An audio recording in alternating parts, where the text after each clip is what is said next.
नमस्कार दोस्तों, मेरा नाम आशीष यादव है और आज हम लोग बात करेंगे फ्रांस में जो आज हो रहा है। वहाँ पर सारे मुस्लिम देश जो हैं वो फ्रांस का साथ छोड़ रहे हैं और बाइकॉट फ्रांस जैसे बात को मुहिम को साथ दे रहे हैं।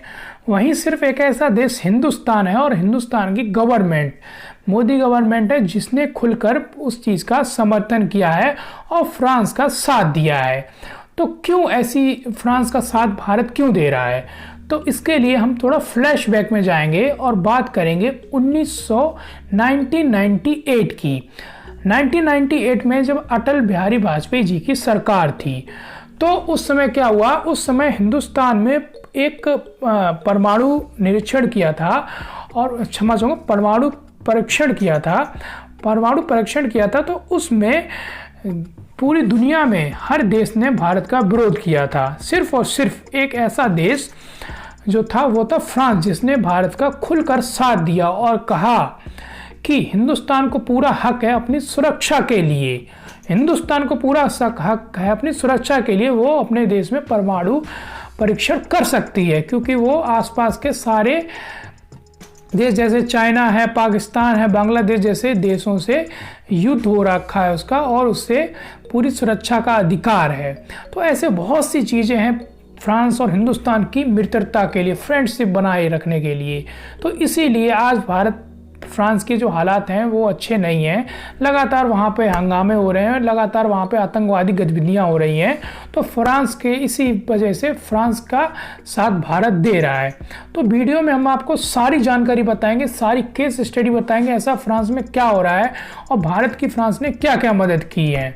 तो वीडियो को पूरा देखने के लिए पहले वीडियो को लाइक करें, सब्सक्राइब करें और हाँ, जो बेल आइकन है ना उसको जरूर प्रेस करते हैं। इन फ्यूचर आपको जो मैं वीडियो बनाऊंगा उसका आपको नोटिफिकेशन मिलता रहेगा।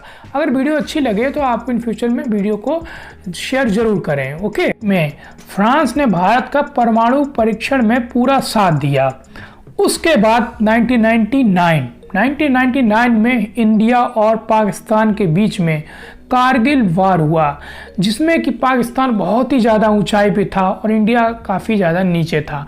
तो जो लड़ाकू विमान थे वो जितने भी आए थे वो सब फ्रांस से आए थे, जिसने बहुत हेल्प की हिंदुस्तान की कारगिल को जीतने में। अभी हम कुछ दिन पहले बात करते हैं हिंदुस्तान और चाइना के बीच में, इंडिया और चाइना के बीच में युद्ध होने ही वाला था, तब फ्रांस ने अपने रफाल जैसे विमान दिए। अभी कहा जा रहा है 5 नवंबर को अंबाला कैंट में और भी ज़्यादा रफाल जो है लड़ाकू विमान इंडिया में आ रहे हैं, दिसंबर में फिर से आ रहे हैं। तो हमेशा भारत और फ्रांस के बीच में बहुत अच्छे संबंध रहे हैं, बहुत अच्छा फ्रेंड रहा है इंडिया का। तो ऐसा क्या हुआ फ्रांस में कि फ्रांस का जो है बाइकॉट फ्रांस नाम से हैशटैग चलाया गया ट्विटर पे और फ्रांस में एक गृह नहीं, सारे इस्लामिक कंट्री फ्रांस में आतंकवाद से लड़ रहा है फ्रांस। तो क्या है ऐसा, एक पैडी नाम के अध्यापक की हत्या कर दी गई, जो कि चर्च में जिनकी हत्या की गई वो चर्च में जाके की गई।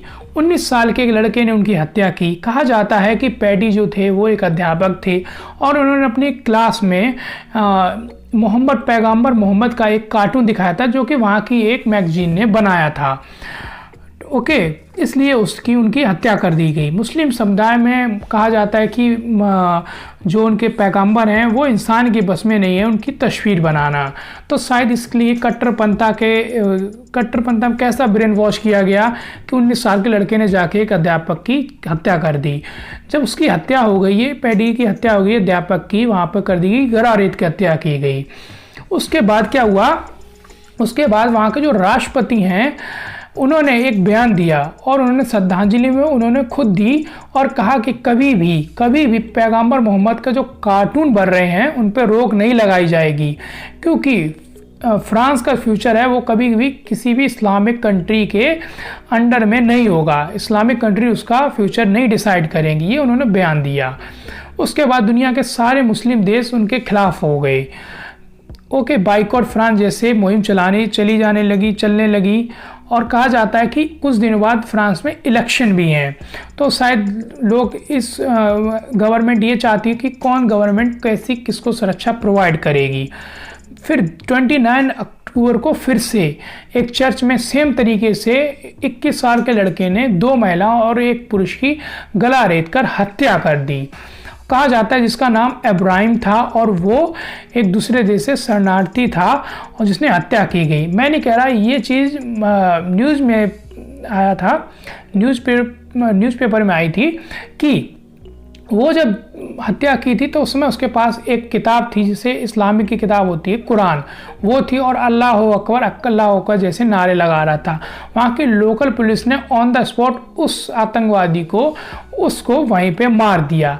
जब उसको मार दिया उसके बाद पूरी दुनिया के सारे मुसलमान देश एक हो गए, एकजुट हो गए। यहाँ तक कि हम देखेंगे हिंदुस्तान के भी कट्टरपंथी लोगों ने ये बाइकॉट